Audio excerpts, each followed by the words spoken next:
নমস্কার বন্ধুরা, সবাইকে স্বাগত। আমি আমাদের পরিবারে আশা করছি সকলেই ভালো আছেন, সুস্থ আছেন। সামনে জন্মাষ্টমীতে গোপাল ঠাকুরেতে তাল তো রান্না করতেই হয়। তার জন্য আমি এখানে তালের রস পিঠে বানিয়েছি। এটা দারুণ খেতে। আমি তাল নিয়েছি, তালটাকে মেরে তার মাড়িটাকে মানে তালের শাঁসটাকে আমি চিনি দিয়ে আর অল্প নুন দিয়ে ঘন করে নিয়েছি। এটা পাত্রে নিয়ে নিলাম, নিয়ে তার মধ্যে দিলাম ছোটো বাটির হাফ বাটি আটা, আর দিলাম ছোটো বাটির এক বাটি চাল গুঁড়ি আর অল্প একটু সুজি। এটাকে আর দিলাম সাদা তেল, যেটা খুব ভালো করে এরমভাবে মেখে নেব। আমরা চাইলে ঘিও দিতে পারেন, আমি সাদা তেল দিয়েই দিলাম। এরমভাবে ভালো করে মেখে নেব।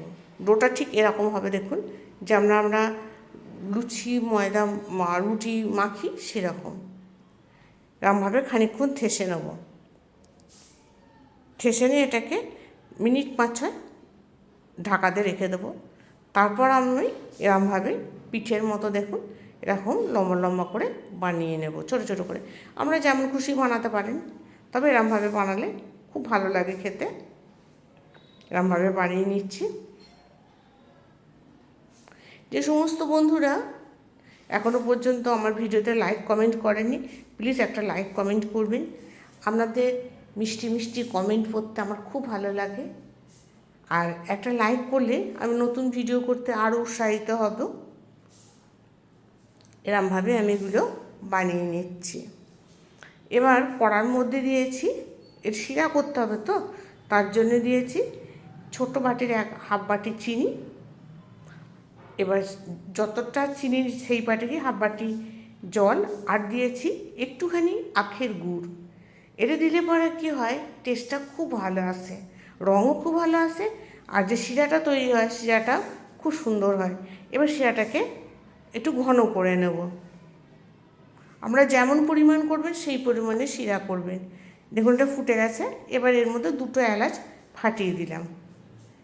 এলাচটা দিলে এই যে শিরাটা হয় খেতে খুব টেস্টি হয়, খুব সুন্দর হয়। এবার গ্যাসের মধ্যে কড়া বসিয়ে দিয়েছি, কড়াতে এবার তেল দিয়ে দিয়েছি। আমার যেহেতু পরিমাণটা কম, তাই আমি অল্প অল্প তেলে ভাজবো। আপনারা বেশি করে ভাজতে পারেন। দেখুন এরমভাবে পিঠেগুলো বানিয়ে নিয়েছি, দিয়ে রেখে দিয়েছি। এবার তেলটাকে কিন্তু প্রথমে গরম করে নিয়েছি, দিয়ে এবার গ্যাসটাকে কমিয়ে দিয়েছি। কমিয়ে দিয়ে এরমভাবে পিঠেগুলোকে ছেড়ে দিচ্ছি অল্প অল্প করে। আপনারা চাইলে অনেকটা বেশি তেল দিয়ে একসাথে ভাজতে পারেন, কিন্তু এটা কমিয়ে কমিয়ে ভাজতে হবে, তা নাহলে ভেতরটা একদম কাঁচা থাকবে আর ওপরটা মুচমুচে হয়ে যাবে, তখন আর রসটা ঢুকবে না, ভালো লাগবে না খেতে। আর যতটা কড়া মানে লাল লাল করে ভাজবেন ততটা রসটা ততটা ওর মধ্যে ঢুকবে, ততটা টেস্টি হবে খেতে। দেখুন এরমভাবে গ্যাসটা কমিয়ে আস্তে আস্তে নেড়ে চেড়ে। যে সমস্ত বন্ধুরা নতুন দেখছেন, আমার চ্যানেলটা যদি সাবস্ক্রাইব করতে ভুলে যান, প্লিজ সাবস্ক্রাইব করে দেবেন, একটা লাইক কমেন্ট করবেন, আর যদি রেসিপিটা পছন্দ হয়ে থাকে বন্ধুবান্ধবদের সঙ্গে শেয়ার করবেন। শিরাটা কত সুন্দর হয়েছে দেখলেন তো। এবার দেখুন লাল লাল করে ভেজে তুলে নিচ্ছি। তুলে নিয়ে এবার এটাকে আমি একদম শিরার মধ্যে ডুবিয়ে দেবো। এরমভাবে ডুবিয়ে দেবো, দিয়ে ঢাকা দিয়ে দেবো। এবার দ্বিতীয় ব্যাচটাও ঠিক একইভাবে ভেজে নিচ্ছি। এরমভাবে ভেজে লাল লাল করে তুলে নিচ্ছি।